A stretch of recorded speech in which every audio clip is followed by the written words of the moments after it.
જી તમારું નામ? ચિરાગ ઝાલા, યુવા કોળી એકતા સંગઠન ગુજરાત અધ્યક્ષ. આ જેનું આજ રોજ આણંદ જિલ્લામાં જે બીએન કેમ્પસમાં જે ઘટના બની છે, 15 મહિના પહેલા એક કોળી સમાજની દીકરીનું આ જ રીતે સુસાઇડનું ખપાઈ દેવામાં આવ્યું હતું મર્ડરને. ત્યાર પછી ગઈ 2 તારીખે પણ કોળી સમાજની દીકરીને જે મર્ડર થયેલું છે શંકા છે તેને પણ સુસાઇડમાં બતાવ્યું છે. અને જે ઘટના છે એ આણંદ બીએન કેમ્પસની જે કન્યા છાત્રાલય છે તેની આ ઘટના છે.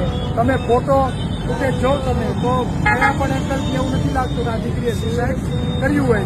જે ગૃહ માતા ધૂણીને એવું કહે કે વર્ષમાં હું એકનો જીવ લઈશ, આ જ ગૃહ માતાને પોલીસ પ્રશાસન ફરિયાદી બનાવે છે. તો આ જ પોલીસ પ્રશાસન દ્વારા ક્યાંક ને ક્યાંક ગૃહ નીતિ રાખેલી છે તેવું સાબિત થાય છે. કેમ કે ખરેખર જે દીકરીનું મરણ થયું છે તેના મા બાપને ફરિયાદી બનાવવા જોઈએ.